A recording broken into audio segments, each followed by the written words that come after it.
morning, sun. How are you? Skies above. Gee, it's great to be alive and in love. Good.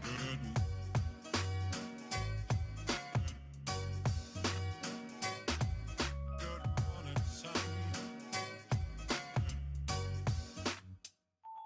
Good morning, life. Good morning, sun. How are you? Skies above. Gee, it's great to be alive and in love.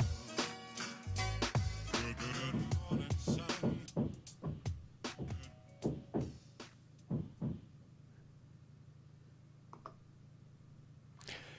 And happy holidays to everyone. I hope you are having some time off.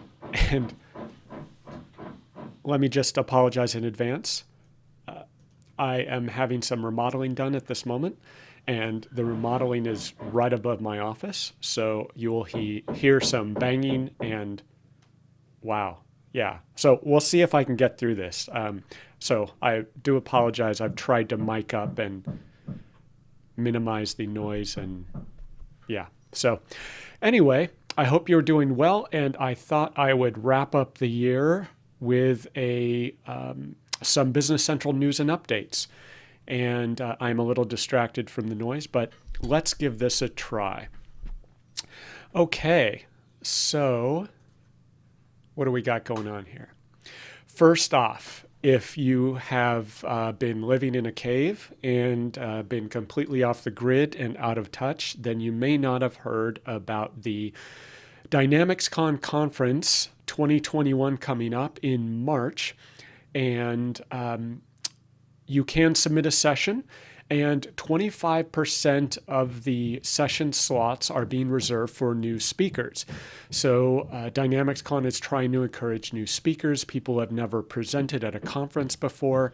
Give it a try. It is, if I recall correctly, it is pre-recorded, so there's a little less stress there. You're not in front of 50 people, but they set up a session with an audio-video company that helps you record your session, and then it's played and you get to answer chat questions live during the conference. So if you have spoken before, submit a session. If you have not spoken before, give it a try.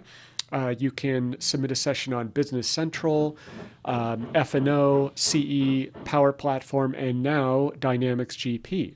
They've added a track for Dynamics GP. So, hey, throw your hat in the ring and give it a try.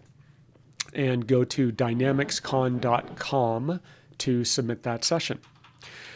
Okay, so next up, vote for Waldo. Oh, yes, a good point. Waldo brings up a good point in the chat here that the conference, DynamicsCon conference, is like a community crowdsourced conference. So the community, you, submit your sessions, and they go onto the DynamicsCon website, and then all of the registrants and participants vote. And I think you get, once you register, you get 12 votes to spread across the various tracks.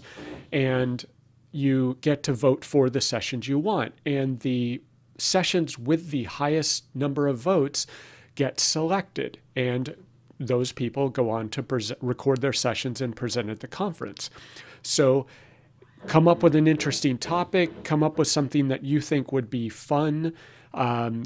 Be clever with the name of your topic, which I'm not so good at. I don't have terribly creative names for my sessions, but the more clever and witty and exciting, if there is such a thing in our realm, give that a try and encourage people to vote for your session. And like last year, the votes will be added together and decide who gets to present, but there is a limit of one session per presenter, because although we all love Waldo, we are limiting him to one session so that we don't have 8 sessions of Waldo at DynamicsCon, as much as we would love that. So it is one session per presenter, so that increases your chances of getting a session. And I forget how many sessions there are. What is it? 6 per day, 12 sessions over the 2 days. I don't know if they're adding a third day to accommodate the additional tracks, but anyway, go check out the website DynamicsCon.com. And with that, a bunch of random topics based on what I've been doing the last month or so.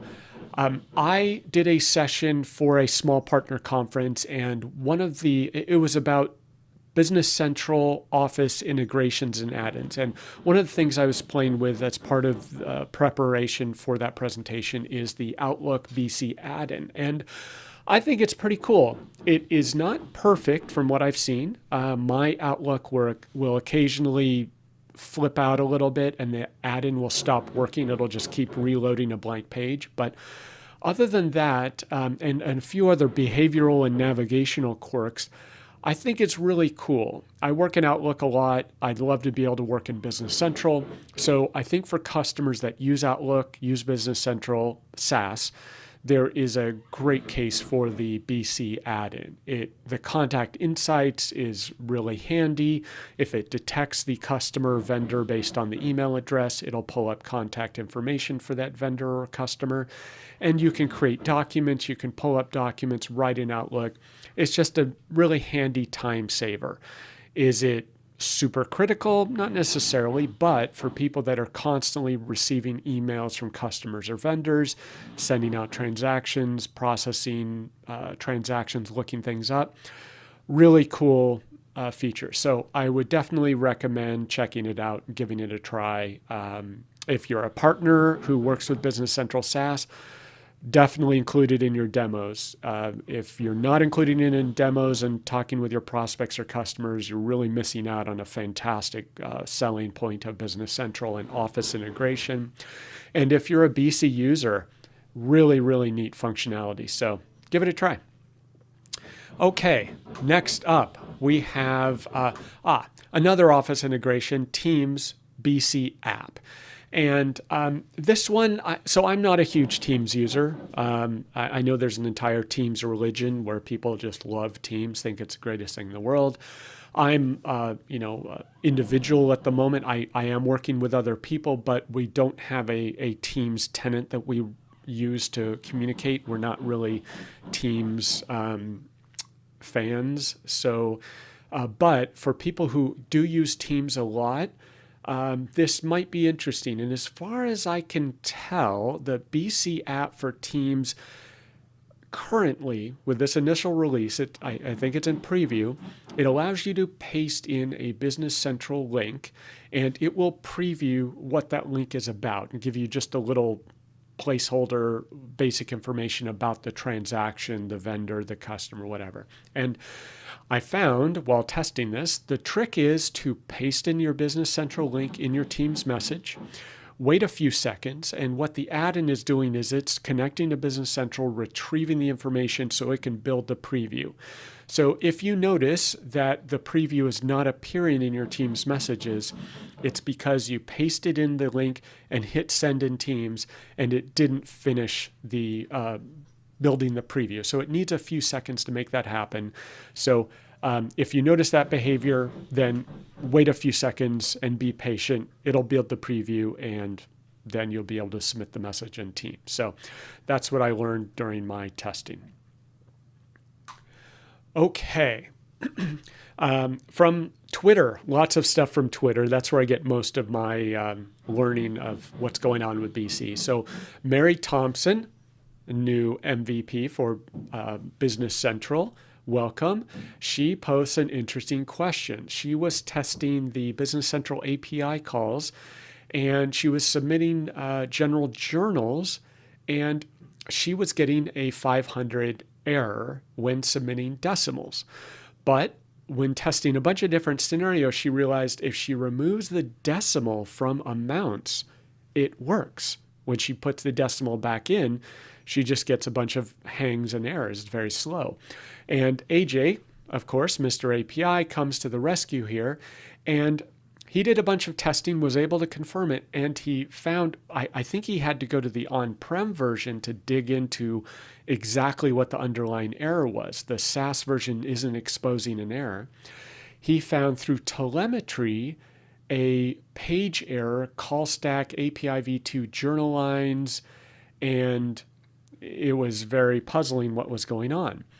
So then he dug in further and he found the error relates to IEEE 754 compatible input format. And I looked this up and I said, you have got to be kidding me. I've never heard of this, which isn't saying much, but I've used various web services and totally unfamiliar with this. And I tried to read about this. I mean, if you want your eyes to glaze over and you want a headache, go for it. It's something to do with the floating point, the representation and formatting of floating point numbers. And there's an entire IEEE standard around this. And it's been around apparently since 1985, updated in 87, in 2008, in 2019, and whatever. Apparently, the short answer is, per AJ's tweet, you need to change your content type tag on your header to application JSON IEEE 754 compatible equals true.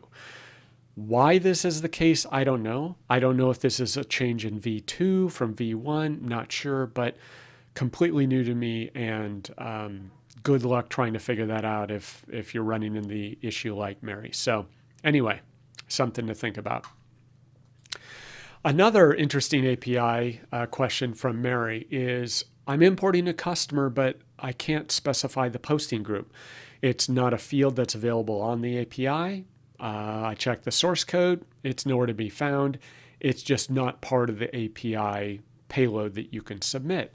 So AJ did some digging, thankfully, and he found that it is applied based on the configuration templates, not to be confused with the customer templates. So if you set up a configuration template, you can specify which posting group is applied to customers when you bring them in via Business Central API.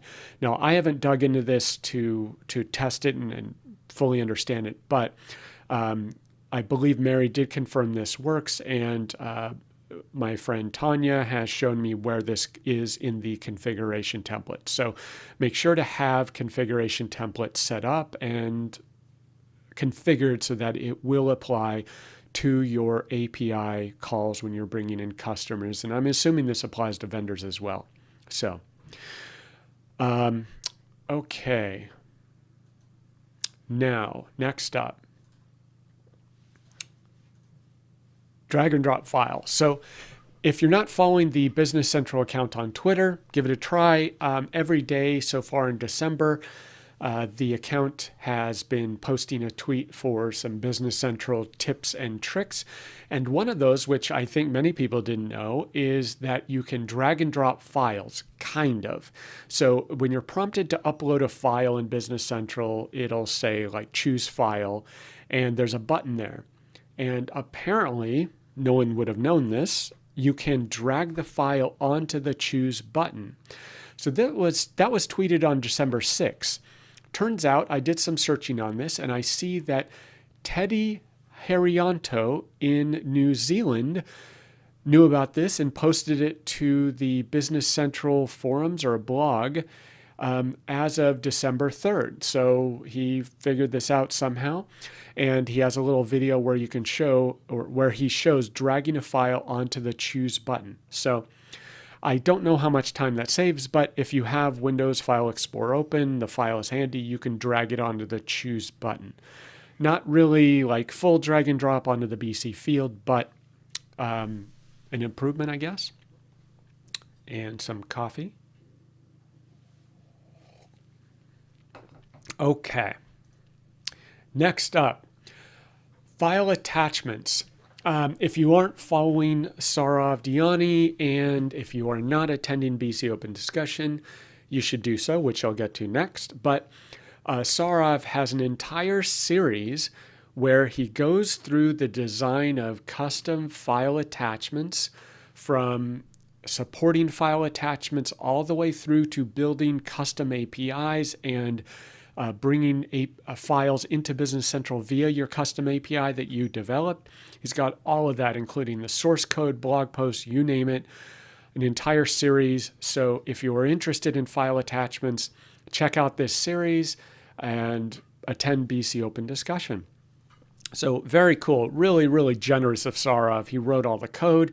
He posted blogs. He posted on GitHub. He recorded all the sessions. So if you have any interest in that, check it out. And check out his BCOpen Discussion. It is every Saturday. For me, it is, he's potentially changing the time during the winter. So it's currently 8:30 a.m. Pacific time for me, potentially moving it to 7:30 Pacific time. And I believe that's late at night India time, like 10:30, 9:30, 10:30 India time. But all of these sessions are recorded as well, and he posts them to YouTube with links in all of his, on his upcoming BCOpen Discussion webinars page. So you can check out the YouTube links there, or just go to his channel and subscribe. So very generous with his time, both in hosting the sessions, creating the code, answering all the questions, posting things at GitHub. I mean, it's an incredible effort. So definitely attend those sessions. Okay, BC Container Helper. I haven't been keeping an eye on all the versions, but Freddie posted on December 8th that he released version 16 of BC Container Helper with a new run AL validation functionality, which I believe Waldo is leveraging in his AL Ops tool. And I see now there is a version 17 that came out with a few minor bug fixes, it looks like. So if you are not updating BC Container Helper, make sure you're using the latest version. Make sure to run the update. And I'm pretty sure I have a blog post and or live stream video on that. And apologize, I don't have the link for that. But make sure you are updating BC Container Helper and removing the old versions. By default, when you install modules, PowerShell, I believe, just stacks up the versions. And if you have multiple versions installed, there's a chance that PowerShell will call the old version of a module. So make sure that when you install a new version, you are removing the old versions. Pro tip, trust me. Okay. Next up, we have the feature management page, which I believe came out in version 17, so earlier this year. And it is a way to ease you into some of the new features that may cause confusion or break things, or things you may want to test or try before you turn them on. So the new feature will come out, and it will be potentially disabled for a period of time up until a particular date, at which point it will be automatically enabled with the rollout of that new BC release. And you can see that under the feature management page in BC. You can check out the feature, learn more about it, and enable it for all users or potentially limited users. I haven't checked that field yet. And you can try it out, enable it, or disable it, depending on your preference. So interesting feature in the SaaS world with all these features coming out. Makes sense, but something to keep in mind. And I was reminded about this page through one of Christoph's recent posts on sending email. Actually, several other features. So Christoph mentioned that you can enable some of these features in the feature management page. And one of those is the enhanced email. I haven't dug into this, but it seems that this is a popular, neat feature that people like. So check it out. And this is available in Wave 2, 2020 Wave 2. Okay. BC API version 2.0. I somehow completely missed this. As of October 2020, they rolled out a version 2.0 of the BC API. And maybe I knew about this. I can't remember. I checked my Postman and I was accessing the version 2.0 URL. I don't know if I knowingly did that or accidentally did it, but it just dawned on me this month that there is a new version 2.0 API. and it is not trivial. There are some breaking changes in this version, so if you do upgrade, be careful and just test in advance. Version 1.0 endpoint is still available, but if you switch to 2.0, definitely check it out and understand the changes. There are some schema changes, significant schema changes, and other ID field changes. And if you want to know more, a good overview is the what do they call it? The Business Central launch event for 2020 Wave 2. And there's a video here. This is the link. It's kind of hard to get to. So if you just Google the 2020 Wave 2 Business Central launch event, if you've registered, hopefully you have the link to it. I don't have a good way to link to it, but they have a nice video where they actually, on the next slide, I do have a link to it, it looks like. Good overview where he explains the changes that they made. And Waldo, regarding the prior point, feature enhancements, Waldo makes a point. If you have a product, make sure people cannot just disable features if your product is not compatible with it.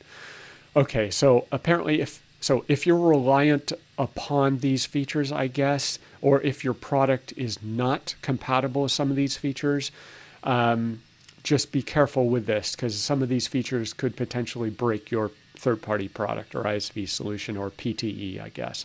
So that's a good point from Waldo.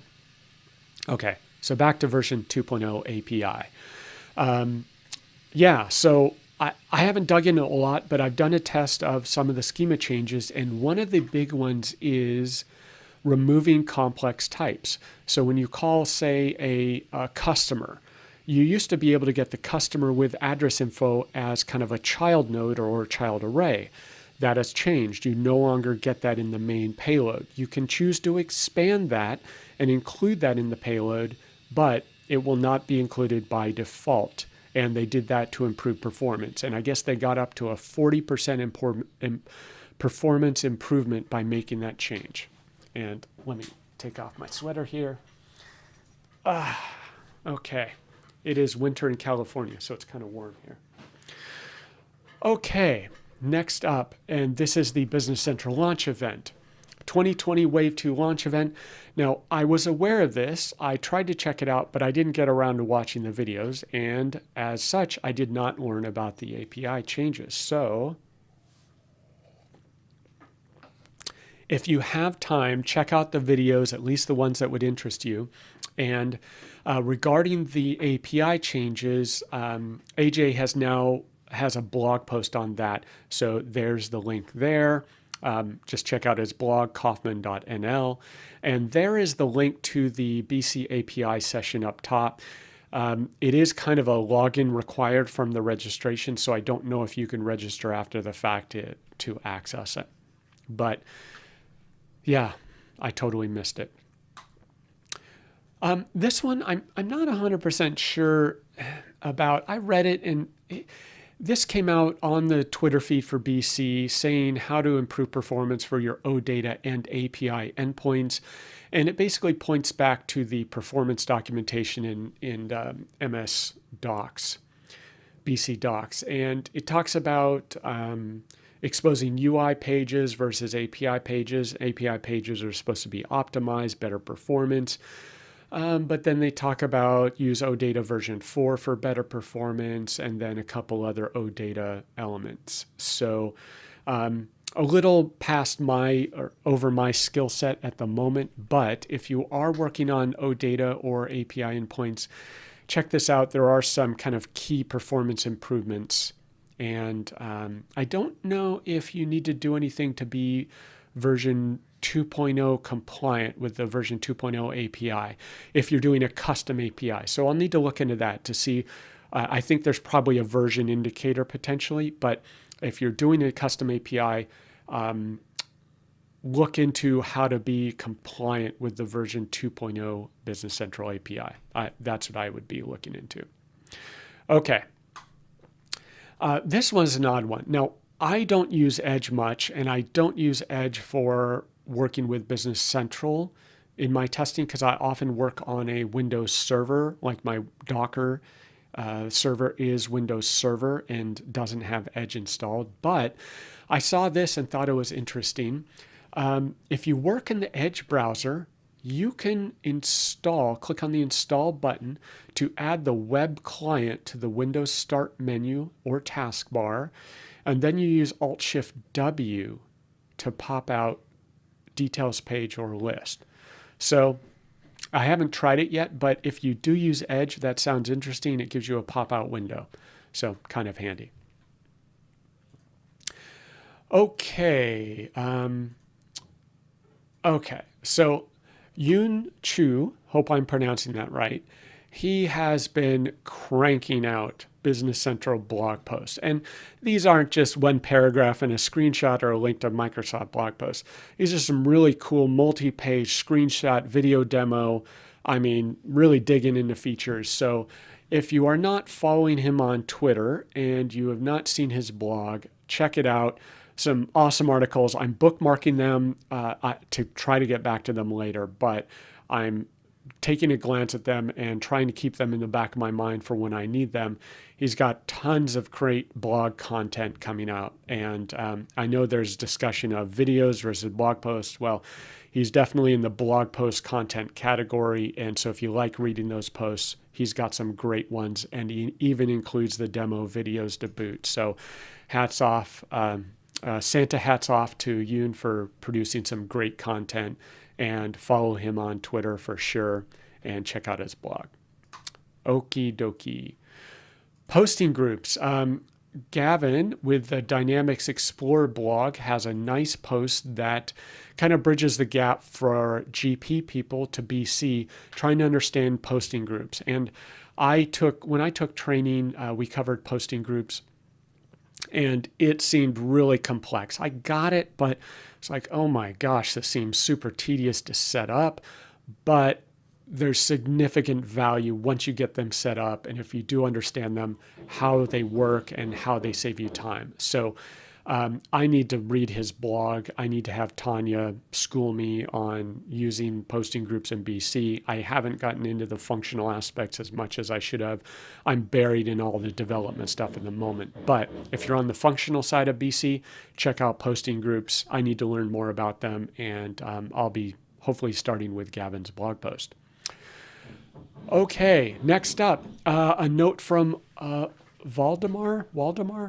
I'll take a guess. It's Valdemar, wild guess.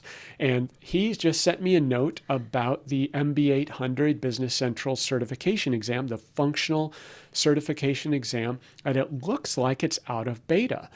And I've been kind of griping about that because I asked if anyone taken it, and several people responded they had, but they hadn't got the results. And it looked like Microsoft was still charging full price for people to take a beta exam, give their extra feedback, and not get the results until it got out of beta, which didn't seem very productive. So anyway, it looks like it's out of beta, and hopefully they made some refinements and fixed whatever they needed to based on the feedback. So now I'm not going to get in the debate, should you get certified? Is this certification exam valuable? I would say that if someone has taken that exam and passed it, they probably have a pretty good understanding of Business Central based on at least the outline of the exam. There is a lot of content covered. So if you took the effort to understand BC or learn it, if you took the effort to pay for the exam and pass it, I say hats off to you. Good job. And I would give you props. Does that mean you're the ultimate expert of Business Central? No. I mean, I'm sure there's stuff that everyone doesn't know, but I would say that shows you put in some effort and you're pretty serious about learning Business Central or working with it. So if you're interested, if you're on the functional side, definitely check it out and let me know how it goes when you take the exam. Question on YouTube from Darren is, anyone know if there is a plan to have a technical developer exam? I have not heard anything on that, and which it would make sense to have it. Waldo says, yes, this plan is on the table. So per Waldo, you heard it here that there is interest in developing a Business Central technical exam. What that would look like, not sure. I haven't seen an outline, so I believe that when the MB 800 exam was first announced, they outlined the content of that exam and what it would entail. Then they came up with the beta. So it'll probably be a fair amount of work to develop the questions, figure out what scope looks like. But yeah, that's a year or so off for me at a minimum as a newbie in the development space. But trust Waldo, yes. Okay, great. So yes, look forward to hearing about that technical exam. And Waldo, keep me posted on that. Keep us all posted, matter of fact. I expect a blog post. Come on, man. And include an image in your blog post so we catch it on Twitter. So with that, I'm going to go have lunch. I am hungry, and the remodeling is very loud. So have a happy holidays. Take some time off, relax, spend time with friends, family to the extent possible these days, and have a good meal and enjoy. And we will see you in January. Okay, talk to you later. There's happy holidays. There we go. It's official. Okay, talk to you later.